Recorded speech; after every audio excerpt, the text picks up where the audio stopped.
नारायणं नमस्कृत्य नरं चैव नरोत्तमं देवीं सरस्वतीं व्यासं ततो जयमुदीरयेत्. ஸ்ரீமத் பாகவதத்தோட தசமஸ்கந்தத்துல 17வது அத்தியாயம் பார்க்கணும். நேத்து காளினை பத்தின காளினை எப்படி அடக்கி பகவான் கடலுக்கு அமுச்சு வச்சார் அப்படின்னு பார்த்தோம். அவங்க மனைவிமார்கள்லாம் பகவான் எப்படி ஸ்தோத்திரம் பண்ணாங்க அப்படிங்கறதெல்லாம் நேத்து பார்த்தோம். இன்னைக்கு காளியனோட பூர்வ ஜென்ம வரலாறு என்ன, அவனோட ஹிஸ்டரி என்ன அப்படிங்கறத பார்ப்போம். ஓகே.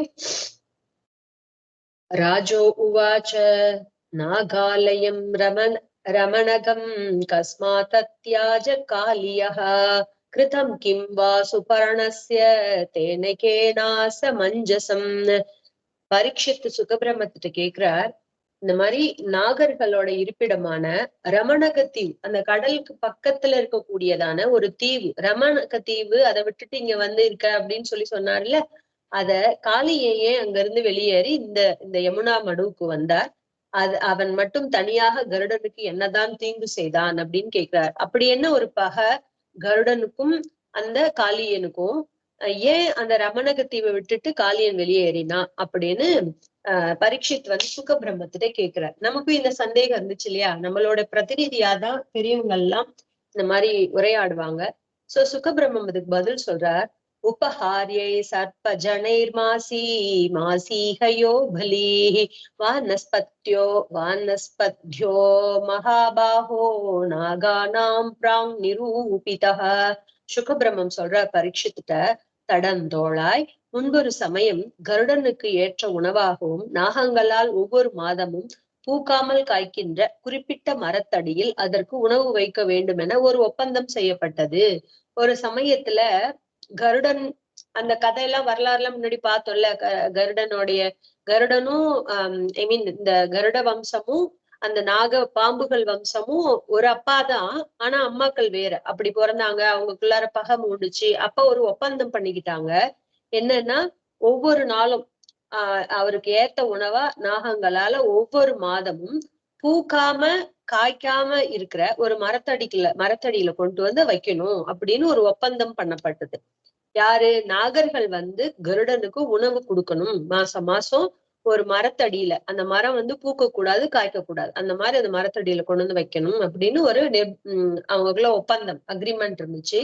ஸ்வம் ஸ்வம் பாகம் பிரயச்சந்தி நாகா பர்வணி கோபீதாயாத்மன சர்வே சுபர்ணாய மகாத்மனே. அப்படி ஒவ்வொரு அமாவாசை என்றும் தன்னை காப்பாற்றிக் கொள்வதற்காக பெருமணம் படைத்த கருடனுக்கு எல்லா நாகங்களும் தத்தம் பாகத்தை கொடுத்து வந்தனர். அந்த நாள் வந்து அமாவாசை தினமா இருந்ததுனால ஒவ்வொரு அமாவாசை அன்னைக்கும் அவங்கவங்க தான் உயிர் பொழைக்கணும், இல்லைன்னா கருடன் தன்னை இரையாக்கிக்குவாரே அப்படின்னு பயந்து ஒவ்வொரு மாசத்துலயும் அமாவாசை அன்னைக்கு தன்னை காப்பாத்திக்கணுங்கிறதுக்காக அந்த கருடனுக்கு வந்து உணவு எல்லாரும் கொடுத்துட்டு இருந்தாங்க. தன்னை காப்பாற்றி கொள்வதற்காக பெருமணம் படைத்த கருடனுக்கு எல்லா நாகங்களும் தத்தம் பாகத்தை, அவங்களுடைய பாகம் என்னவோ அதெல்லாம் கொடுத்து வந்தாங்க. அப்ப விஷவீரிய மதாவிஷ்டः காத்ரவேயஸ்து காலியः கதத்தி கிருத்திய கருடம் ஸ்வயம் தம்புபுஜே பலிம். கத்ருவோட பையன் தானே இந்த மகனான காளியன். கத்துக்குதான் இவங்கெல்லாம் குழந்தைங்களா பிறக்குறாங்க, நாகர்கள் எல்லாம்.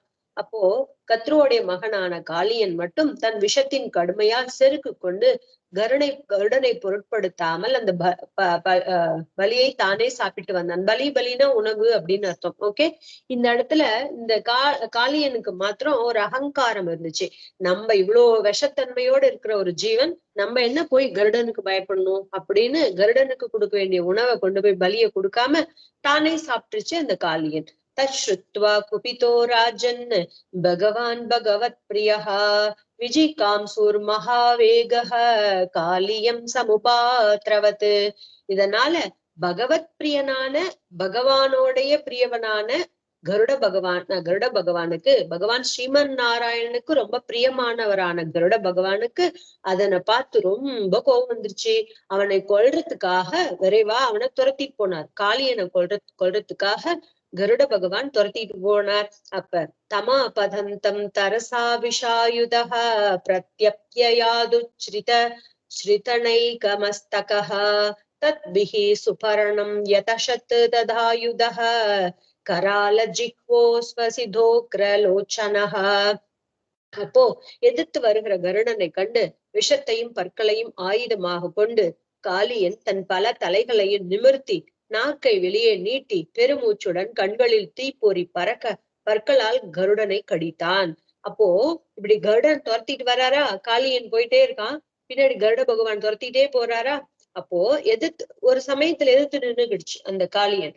எழுத்து நின்று கருடனை பார்த்து விஷத்தையும் பற்களையும் ஆயுதமாக கொண்ட, நல்ல விஷம் வேற இருக்கு, நல்ல பல்லு வேற அதுக்கு நல்ல ஷார்ப்பா இருக்கு. அப்பேற்பட்ட காளியன் வந்து தன் பல தலைகள், அதுக்கு நிறைய தலைகள் இருக்கா, அதையெல்லாம் நிமிர்த்தி படையெடுத்து, நிமிர்த்தினா என்ன அர்த்தம், படையெடுத்துக்கிட்டு நாக்க வெளியில நீட்டிக்கிட்டு, பாம்பு எப்படி இப்படி நாக்க சொல்லிட்டு இப்படி காமிக்குள்ள அப்படி வெளியே நீட்டிக்கிட்டு உசு உசுன்னு மூச்சு விட்டுக்கிட்டு தீப்பொறி பறக்க பற்களால் கருடனை கடிச்சிச்சு. ரொம்ப விஷத்தன்மையோட கருடனை, குரோதத்தோட கருட பகவான கடிச்சிடுச்சு. தம் தாட்சய புத்திர சனிரஸ்ய மன்யுமான் பிரச்சண்ட வேகோ மதுசூதனநாசனஹ பக்ஷேன சவ்யேன ஹிரண்யரோச்சிஷா ஜகான கத்ரு சுதமுக்ர விக்ரமஹ. அப்போ பேராற்றலும் கடுவேகமும் கோபமும் கொண்டவரும் பகவான் ஸ்ரீஹரியின் வாகனமுமான கருடன் உருக்கிய தங்கம் போன்று ஒளி வீசுகிற தன் இடது இறக்கையால் அவனை வீழ்த்தி தாக்கினார். கருட பகவான் வந்து தகுன்னு ஸ்வர்ண பக்ஷி அப்படின்னு கருடனுக்கு ஒரு பேரே இருக்கு. ஸ்வர்ணம்னா தங்கம், தங்க நிறத்துல இருப்பாராம் கருட பகவான். அவர் யாரு, பகவான் ஸ்ரீஹரியோடைய வாகனமா இருக்கார். அவருக்கு ரொம்ப கோபம் வந்துருச்சு. இந்த மாதிரி காளியன் கடிச்ச உடனே அவர் எப்பேற்பட்டவர், அதி பராக்கிரமம், பயங்கர வேகத்தோட இருக்கக்கூடியவரு. அவருக்கு ரொம்ப கோபம் வந்துருச்சு. உடனே அவர் என்ன பண்ணாரு, தன்னுடைய ரெக்கைகள், அது எப்படி இருக்கு, நல்லா உருக்கி வார்த்த தங்கம் போல ஒளிவி பிரகாசமா இருக்கு, அப்பேற்பட்ட ரெக்கைகளால அவனை வீழ்த்தி தாக்கின, அப்படி அடிச்சு ரெக்கையால அடிச்சு அவனை வீழ்த்தினார். சுபர்ண பக்ஷா பிகதஹ காலியோதீவ விஹ்வலஹ ரதம் விவேஷ காலிந்தியாஹ ததகம்யம் துராசதம். அந்த ஸ்வர்ண பக்ஷியான கருட பகவான் அப்போ தன்னுடைய இறக்கையால அந்த கருட பகவான், ஸ்வர்ணபக்ஷியான கருட பகவானுடைய இறக்கையால அடிபட்ட காளியன் ரொம்ப டயர்டா போயிடுச்சு, தளர்ந்து.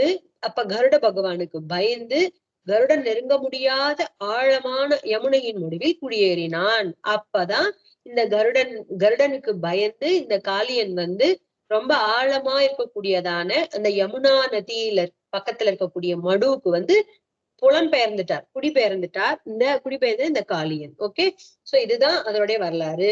தத்ரை கதா ஜலச்சரம் கருடோ பக்ஷமீப்சிதம் நிவாரித சௌபரிணா பிரசஹ்ய க்ஷூதி தோஹரத். அப்போ ஒரு சமயம் கருடன் அந்த யமுனை மடுவில் தனக்கு உகந்த உணவான மீனை கண்டு பசி மிகுதியால் சௌபரி முனிவர் தடுத்தும் கொத்தி எடுத்து சென்றார். அப்போ ஒரு சமயம் அதே யமுனை மடுவுல இந்த கருட பகவான் வந்திருக்கார். அவருக்கு ரொம்ப பசி இருந்தது. அப்போ அந்த மடுவுல அப்படியே வெயிட் பண்ணிக்கிட்டே இருந்து தனக்கு தகுந்ததான ஒரு உணவு வரும்னு வெயிட் பண்ணிட்டு இருந்தார். மீனை பார்த்தார், பசி மிகுதியால அந்த மீனை கொத்தி எடுத்துட்டு போயிட்டார். அங்க சௌபரி மகரிஷி இருக்கார், சௌபரி முனிவர் இருக்கார். அவரு வேண்டாம், கொத்தி எடுக்காத, அந்த மீனை சாப்பிடாதுன்னு தடுக்கிறார். இருந்தும் கருடனுக்கு இருந்த பசியினால அந்த மீனை கொத்தி எடுத்துட்டு போயிட்டார். அப்ப மீனான் சுதுக்கிதான் திருஷ்டுவா தீனான் மீன பதௌஹதே கிருபயா சௌபரி பிராக தத்ரத்ய க்ஷேமமாச்சரன். தங்களோட தலைவனான மீன் கருடனால் கொண்டு செல்லப்பட்டதும் மற்ற மீன்கள் மிகவும் துயரடைந்ததை கண்ட சௌபரி மகரிஷி அவைகளிடம் இரக்கம் கொண்டு கருடனை சபித்தார். உடனே என்ன பண்ணார், மீன்கள் கூட்டமா வந்து தன்னுடைய தலைவனான, அது கருட பகவானுக்கு உகந்த உணவா இருக்கணும், அது பெரிய ஒரு மீனா தானே இருக்கணும். அப்ப எல்லா மீன்களும் வந்து தன்னுடைய தலைவனான மீன் கொத்தி கருட பகவானோட எடுத்துட்டு போனதை பார்த்துட்டு ரொம்ப கண் கலங்கின, துக்கம் அடைஞ்சாங்க. அப்ப அங்க இருக்கக்கூடிய சௌபரி மகரிஷி என்ன பண்ணார், இரக்கம் அவங்க மேல, அந்த மீன்கள் மேல இரக்கம் கொண்டு கருட பகவான சபிச்சிட்டார். என்னன்னு சபிக்கிறார், அத்ர பிரவிஷ்ய கருடோ யதி மத்ஸ்யான்ச கதாதரி மத்ஸ்யான்ச காததி சத்ய பிராணை விஜுத்யேத சத்தியமே தத்து பிரவீம்யகம். இந்த கருடன் நுழைந்து மீன்களை பிடித்து உண்பானேயாகில் உடனே அவன் உயிர் போகும். நான் கூறுவது சத்தியம் அப்படின்னு சௌபரி மகரிஷி சொல்லிட்டார். ஏன் அங்க வரமாட்டாருன்னு இந்த காளியன் போனான்னு இப்ப அர்த்தம் புரியுறதா? அந்த குளக்கரையில இந்த கருடர் பகவான் வந்து இனிமே மீன் பிடிச்சு சாப்பிடுவாரே ஆனால் அந்த கருடனுக்கு உயிர் போயிடும் அப்படின்னு இவர் சாபம் கொடுத்துட்டார் சௌபரி மகரிஷி. ஓகே, இங்கு கருடன் நுழைந்து மீன்களை பிடித்து உண்பானேயாகில் உடனே அவன் உயிர் போகும். நான் கூறும் இது சத்தியம் அப்படின்னு சௌபரி மகரிஷி அந்த மீனை பிடிச்சு சாப்பிடாத அப்படின்னு கருடனுக்கு சொன்னார். கருடனோட சரித்திரம் தெரியணும்ல, ஏன் வந்து கருடன் அங்க போக மாட்டார், அது எதனால வந்து அந்த காளியன் அங்க போனான்ங்கிற சரித்திரம் வேணும் இல்லையா? அதனால சொல்றாங்க. ஒரு சமயத்துல இந்த மாதிரி மீனை பிடிச்சி கருடன் சாப்பிட்டார். சௌபரி மகரிஷி தடுக்க சாப்பிட்டுட்டார். அப்ப இந்த மீன்கள் கூட்டம் எல்லாம் துக்கிச்சு சௌபரி மகரிஷி கிட்ட சொன்னப்ப சௌபரி மகரிஷி அதை பார்த்து கோபத்துல சபிச்சிட்டார் கருடனை பார்த்து. என்ன, இந்த குளத்துல வந்து நீ இந்த மடுவுல வந்து இனிமே நீ மீன்களை கொத்தி சாப்பிட்டீன்னா உன் உயிர் போயிடும் அப்படின்னு சபிச்சிட்டார். இது சத்தியம், நான் சொல்றது சத்தியம் அப்படின்னு சௌபரி மகரிஷி சொன்னார். தம் காலிய பரம் வேத நான்ய கஷ்டன லேலிக அவாசித் கருடாத் பீதஹ கிருஷ்ணேன ச விவாசிதஹ. இது வந்து காளியனுக்கு மாத்திரம்தான் தெரியும். இந்த விஷயம் வேற யாருக்கும் தெரியாது. ஆனா காளியனுக்கு தெரியும். அதனாலதான் வேறு நாகங்களுக்கெல்லாம் தெரியும். எல்லாம் மத்த நாகங்களுக்கு எல்லாம் தெரிஞ்சா எல்லாம் இங்க வந்து ஒளிஞ்சுக்கும்ல. ஆனா இது விஷயம் காளியனுக்கு மாத்திரம்தான் தெரியும், வேறு நாகங்கள் அறியாது. ஆகவே கருடனிடம் பயந்து இங்கு வசித்த காளியனை இன்று ஸ்ரீகிருஷ்ணன் அவனது பயத்தை நீக்கி வெளியேற்றினார். இன்னைக்கு அவர் வந்து என்ன பண்ணார், இந்த நாள் இங்க வந்து ஒளிஞ்சுகிட்ட காளியனை பகவான் ஸ்ரீகிருஷ்ணன் அவனோட பயத்தை போட்டு அபயம் கொடுத்து நீ இங்க இருந்து வெளியேறி திரும்ப அவனுடைய ரமண தீவுக்கே போ அப்படின்னு சொல்லிட்டார். இதுதான் அந்த சரித்திரம், 2 பேர்த்தோட சரித்திரம். இதுக்கப்புறம் ஒண்ணும் ஆகாதுன்னா பகவானோட பிரியமானவர் தானே கருட பகவான், அவர் சொன்னா அவர் கேட்பாரு இல்லையா? அதனால அவர் அங்க போ சொல்லிட்டார். கிருஷ்ணம் ஹிருதாத் வினிஷ்கிராந்தம் திவ்யஸ்ரகந்த வாசசம் மகாமணி கணாகீர்ணம் ஜாம்பூனத பரிஷ்கிருதம் உபலப்யோதிதா சர்வே லப்த பிராணா இவாசவஹ பிரமோத நிப்ருதாத்மான மானோ கோபா பிரீத்யா பிரே.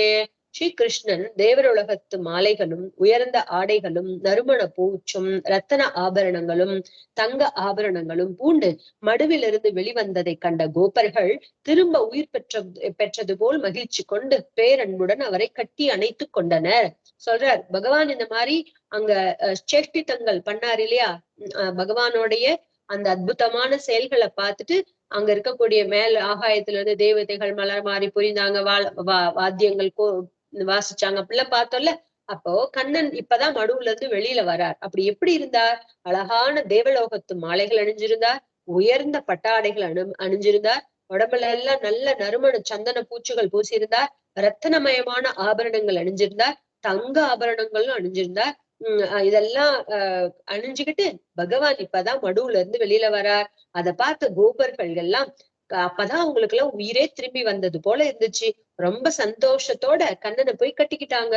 யசோதா ரூஹிணி நந்தோ கோபியோ கோபாஷ்ச கௌரவ கிருஷ்ணம் சமேத்ய லப்தேஹா ஆசன் லப்த மனோரதாக. எல்லாரும் இந்த பரீட்சித்துட்டு சுகபிரமம் சொல்ற குருவம்ச திலகமே யசோதை ரோஹிணி நந்தர் கோபிகைகள் மற்றும் கோப்பர்கள் ஆகிய அனைவரும் ஸ்ரீ கிருஷ்ணனை கண்டு உணர்வு பெற்று தங்கள் விருப்பங்களை அனைத்தும் நிறைவுற்றவர்களாயினர். எல்லாரும் மூர்ச்சையாயி போய் தானே மயங்கி போய் கிடக்குறாங்க. இப்ப கண்ணன் வெளியில வந்த உடனே இவங்களுக்கு எல்லாம் சுயநினைவு வந்துருச்சான். அன்ன வரைக்கும் நினைவே இல்லாம இருந்தாங்களாம். இப்ப வந்து எல்லாருக்கும் நினைவு வந்துருச்சான். யாருக்கு? யசோதை ரோஹிணி நந்தகோபருக்கு மாத்திரம் இல்ல, அந்த ஊர்ல இருக்க எல்லா கோபிகைகள் கோபர்கள் எல்லாரும் கண்ணன் மேலதானே அவங்க பெத்த பசங்களை காட்டி உயிர் வச்சிருக்காங்க. எல்லாருக்கும் இப்பதான் உயிரே வந்த மாதிரி இருக்கு. எல்லாம் இப்பதான் உணர்வு பெற்று திரும்பி வராங்க அப்படின்னு இப்பதான் அவங்களுக்கு நினைவே வருது அப்படின்னு சொல்றார். ராமச்சாச்சுதமாலிங்க ஜஹாசாஸ்யானுபாவவித் நகாகாவோ விஷாவத்சா லேபிரே பரமாமுதம். ஸ்ரீகிருஷ்ணனோட பெருமைகளை உணர்ந்த பலராமனும் அவரை அணைத்தவாறே சிரித்து கொண்டார். இதெல்லாம் பகவானோடைய அம்சாவதாரம் தானே பலராமன். அப்போ பலராமனுக்கு இதெல்லாம் தெரியாம இருக்குமா? இத பார்த்துட்டு அவரு நம்மட்டு சிரிப்பு சிரிச்சுக்கிட்டு கண்ணனை ஆலிங்கனம் பண்ணிக்கிட்டாராம், கண்ணனை கட்டிக்கிட்டாராம் பலராமனும். அப்போ மரங்களும் பசுக்களும் காளைகளும் கன்றுகளும் பேரானந்தம் அடைந்தன. அது எப்படி தெரியும்? மரங்களும் பசுக்களும் காளைகள்லாம் சந்தோஷம் அடைஞ்சதுன்னு எப்படி தெரியும்? யாருக்கு தெரியாதா என்ன? எல்லாத்துக்குள்ளயும் பகவான் அந்தர்யாமியா இருக்கிறப்ப அவங்களுக்கு அந்த அளவுக்கு ஞானம் இருந்தது. எல்லாரும் சொல்றாங்க. யாரு சொல்றா? சுகபிரமம் சொல்லிட்டு இருக்காரு. எல்லாம் சந்தோஷம் அடைஞ்சு. ஏன்னா அவர் எல்லாத்தையும் ஒரே மாதிரி பார்க்கக்கூடியவர் இல்லையா? சமபாவனையோட பார்க்கக்கூடியவர். அதனால சொல்றார், மரங்களும் பசுக்களும் காளைகளும் கன்றுகளும் பேரானந்தம் அடைந்தன அப்படின்னு சொல்றார். நந்தம் விப்ரா சமாகத்ய குரவ சகலத்ரகாஹ ஊச்சுஸ்தே காலியக்ரஸ்தோ திஷ்ட்யா முக்தஸ்தவாத்துமஜஹ தேஹி தானம் த்வஜாதீனாம் கிருஷ்ண நிர்முக்தி ஹேதவே நந்த பிரீத மனாராஜன் ஸ்வர்ணம் ததாதிஷத். கோபர்களோட குருக்களாகிய அந்தணர்கள், இவங்களுக்கெல்லாம் யாரு குருன்னா பிராமணர்கள், அந்தணர்கள் தான் இவங்களுக்கெல்லாம் குருக்கள். ரிஷி முனிவர்கள், அங்க இருக்கக்கூடிய அந்தணர்கள் தான் இவங்களுக்கு குருக்கள். அவங்க சொல்றபடிதான் இவங்க எல்லாம் கேட்பாங்க. தத்தம் மனைவிகளுடன் நந்தரிடம் வந்து, காளியனால் விழுங்கப்பட்ட உன் மகன் தெய்வ அருளால் விடுபட்டான் அப்படின்னு சொன்னாங்க. அந்த பிராமணர்கள்லாம் அவங்கவுங்க மனைவிமார்களோட வந்து, கடவுளோட அனுகிரகத்தாலதான் உன் பையன் காளியனோட வாயில போயிட்டு திரும்பி வந்து மீண்டு வந்திருக்கான், பகவான் கடாட்சம் அருள்னாலதான் இப்படி நல்லபடியா வந்திருக்கான் அப்படின்னு எல்லாரும் சொல்றாங்க. அவ்வாறு ஸ்ரீகிருஷ்ணன் விடுபட்டதற்காக அந்தணர்களுக்கு தானம் அளிப்பாய் என்றனர். இப்படி கண்ணன் திரும்பி நல்லபடியா க்ஷேமமா வந்ததுக்காக இந்த மாதிரி பிராமணர்களுக்கு எல்லாம் நீ தானம் கொடுப்பாயாக அப்படின்னு சொன்னாங்க. நந்தரும் உள்ளம் மகிழ்ந்து பசுக்களையும் ஸ்வர்ணத்தையும் தங்கத்தையும் தானமாக அளித்தார். இப்படி அவங்க குருமார்கள் சொன்ன உடனே இவங்க மத்த பிராமணர்களுக்கு எல்லாம் நல்ல பசு தானம், தங்கம், ஸ்வர்ணம் எல்லாத்தையும் தானம் கொடுக்குறாங்க. யசோதாபி மகாபாகா நஷ்டலப்த பிரஜாசதி பரிஷ்வஜ்யாங்கமாரோப்ய முமோச்சா சுங்கலாமுகு.